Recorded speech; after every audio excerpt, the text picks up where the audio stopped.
Previously on Yu-Gi-Oh! History, we took a look at Meadowlands format, an environment defined by a single event during the first few months of 2013, hence, well, Meadowlands. Mermail and Fire Fist were the two most popular decks of the bunch, in an otherwise colorful meta with secondary and jank options alike. Remember Electrum OTK? But all good things must come to an end, as Yu-Gi-Oh! Is about to take a surprising shift. And that shift starts on May 17th, Lord of the Tachyon Galaxy. The set was groundbreaking for a number of reasons. The big one can be summed up in 3 words: Dragon freaking Rulers. This new archetype comprises level 7 dragons of the 4 main elements, and their lower level baby versions. The big guys can banish their attributes to special summon themselves, return themselves to the hand to potentially recycle their effects, and if banished, you can add the same attribute from your deck to the hand. On top of that, they can discard themselves and a respective attribute to activate a unique effect. Blaster can pop a card, Redox can special summon a monster in grave, Tempest can search a dragon monster, and Tidal can Foolish Burial a monster. Yeah, a lot of effects and a showcase of the ramifications of the previous year's added problem-solving card text. As for the babies, they can discard themselves and a respective attribute or dragon monster to special summon their corresponding adult version. So you can see that Konami was going for a strategy to use attribute-specific resources in similar fashion to the Elemental Lords. Even though some aspects of it does sound like Brick City, this is where rank 7s come in.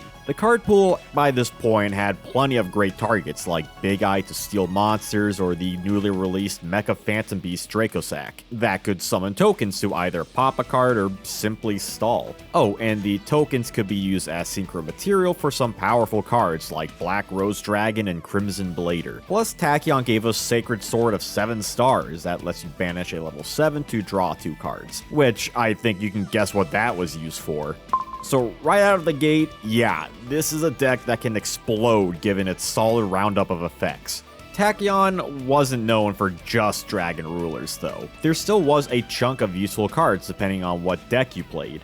Gear gear was great for any Gear strategy to make an instant Xyz. Mind Drain could stop effects in hand, and all the new Harpy support for the Blossoming Harpy deck. Though, if we were to pin one card down that was notable outside of the dragons, that card would be Spellbook of Judgment. During the end phase, add Spellbook spells from your deck to your hand depending on the number of spells activated beforehand, and then summon a spellcaster monster whose level is equal or less to the cards added. Wow, this is a way to end your turn by recovering resources and gaining board presence. Let's wait and see how this plays out in the upcoming National season.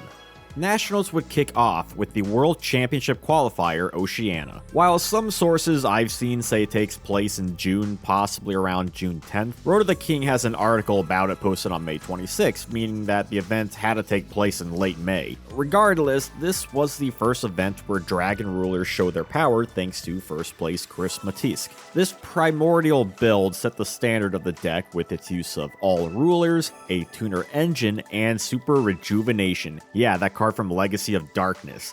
In similar fashion to SOJ, Rejuve lets any dragon deck that discards a lot to regain resources at the end of the turn. Perfect for a deck like Dragon Rulers. All this meant was that the new deck was like an upgraded Dino Rabbit. Fast, controlling, aggressive, and consistent. But unlike Dino Rabbit, Dragon Ruler wasn't a glass cannon.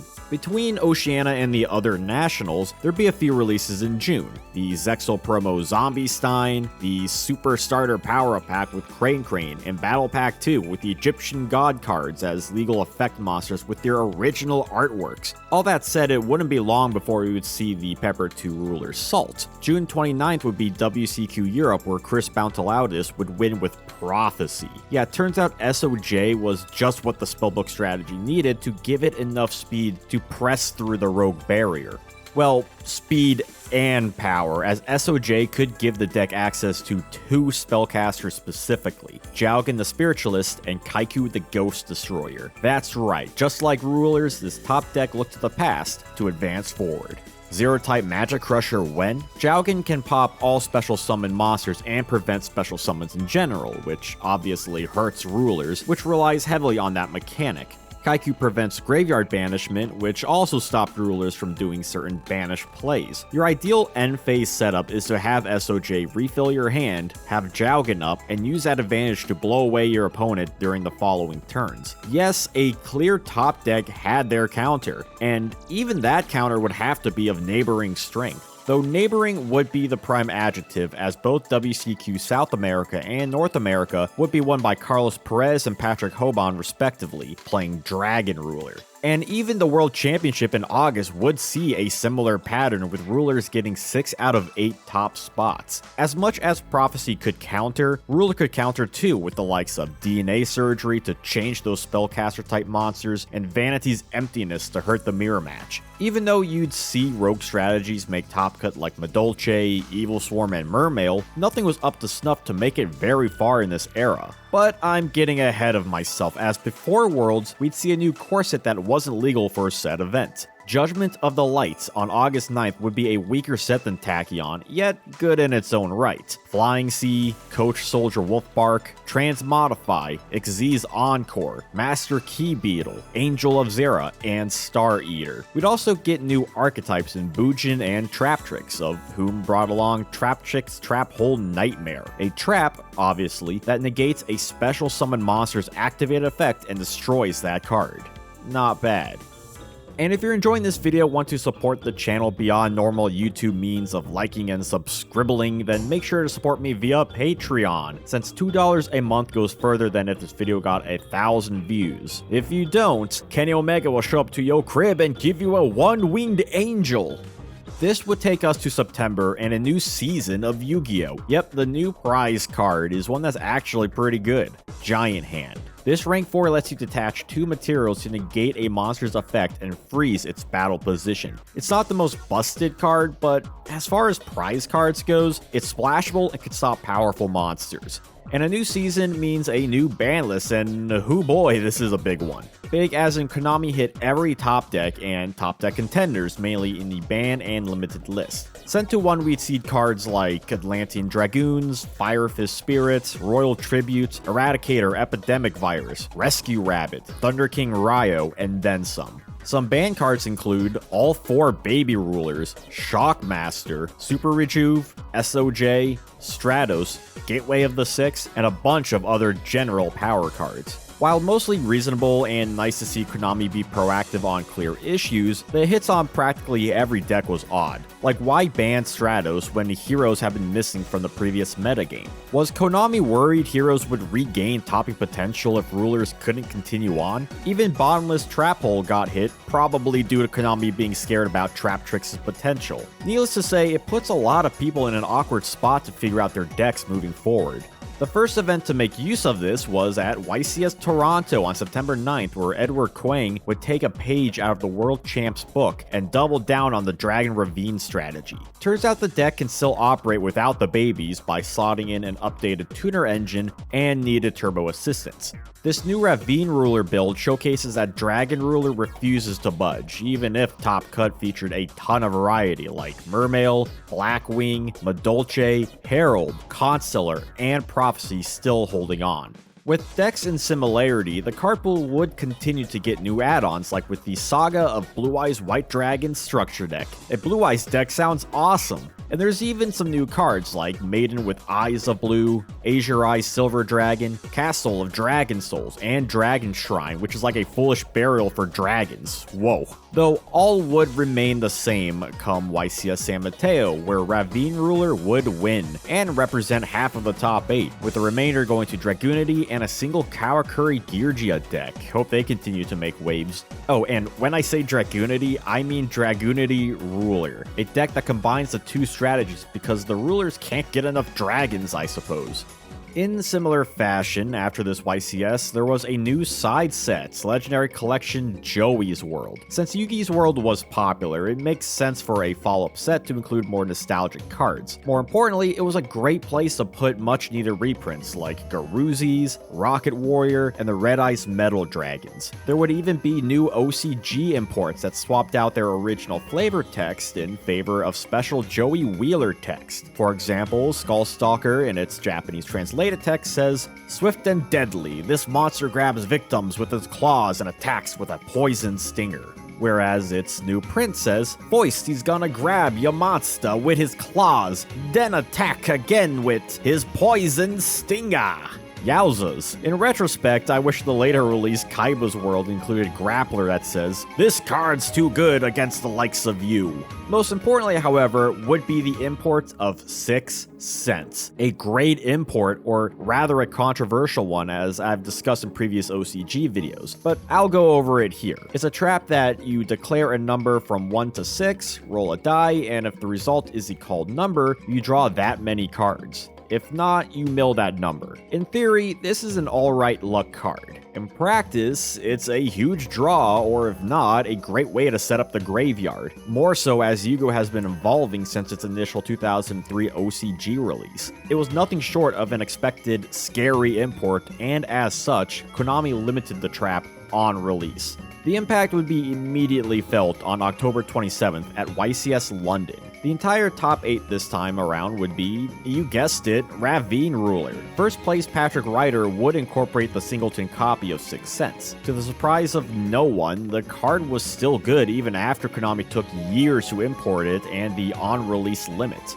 To repeat myself from earlier, after this YCS would be another set, this time a core set on November 7th by the name of Shadow Specters. Like Judgment of the Light, this set would be calm in comparison with Tachyon, even if it did include cards you'd want to pick up. Black Dragon Collapse Serpent, White Dragon Wyver Buster, Mistake, Ronin Raccoon, Ghost Trick Alucard, Divine Dragon Knight Felgrand, and the Mythic Dragons. These two elemental dragons, yeah, you can already see where this is heading, don't you? Summon Tree, Summon Water, and get out at rank 8. Great. Now Dragon Rulers have access to rank 8s like Heretic Sun Dragon, Gimmick Puppet, Giant Grinder that can pop a special summon monster, released in the recent Number Hunters set, and the newly released Felgrand to negate a monster effect or use it as a form of card effect protection. Let's see how the following YCS at Turin, Italy adapts with Shadow Specters. This YCS on December 1st would be similar to Toronto in ways of variety in the top cut. Evil Swarm, Boojins, and 4-Axis Fire Fist, a Fire Fist deck built around the level 4 fists. We would also see a new take on Dragon Rulers called Mythic Rulers that uses the new Mythic Dragons and their accompanying rank 8 toolbox. Yet something would be different in Turin. That being Samuel Petigo winning with Karakuri Yugioh. Karakuri has been quite the Brazilian deck, going as far back as 2011 with Dale Bolito, adding the recently released Yugioh Gear Trap to get into powerful rank 4s quickly, and a main deck Imperial Iron Wall to prevent Dragon Rulers from banishing cards. This deck was fine-tuned to deal with the Dragonic Overlords. Remember, aside from a single first place Prophecy deck, every single winning deck since National Season has been Dragon Rulers, which is a little funny it took this long for a new first place deck, considering that exactly 1 month later, on January 1st, 2014, the new list would drop, which would once again greatly impact the metagame. Newly banned were 6 cents, Return from the Different Dimension, Self-Destruct Button, and Dragon Ravine. A good hit in regards to degenerate cards, however, one can't help but wonder why Ravine was banned over the Dragon Rulers themselves, of which all got limited. It's odd when you think about how Konami was fine with banning the babies previously, and okay, technically you could still play Rulers, except for the fact that this list was made more or less to create a wholly new environment. They limited a lot of strong cards like Sacred Sword, Debris Dragon, and Spellbook of Fate, so why not just ban the Rulers and call it a day? I don't know, Konami's just weird like that, I guess. Though all in all, one can't complain that Konami was at least aware of the Tier 0 issue Rulers were continuing to cause. Karakuri Yugioh was the only exception, so who's to say it would have been a one-time showcase or a pattern moving forward? It's not like counters hadn't existed for Rulers beforehand. Either way you look at it, something needed to have been done for Rulers and hovering top decks if Konami wanted to start 2014 fresh. I was considering having this as 2 videos since it is technically 2 different formats. The more I thought about it, the overarching narrative is the rise and fall, well, more so the reign of the Dragon Rulers. It was such an oppressive deck in every angle of gameplay and defined complicated card design moving forward. Prophecy was the closest competitor for a while, if only because their key spell was essentially just another version of Super Rejuvenation. Most of the Tier 1, Tier 2, and Rogue decks just couldn't keep up often enough to make any real waves until the very end, which could simply be attributed to Padigo as a skilled duelist who fully understood the meta. It's not like rulers weren't still filling a majority of the top cut, because they absolutely were.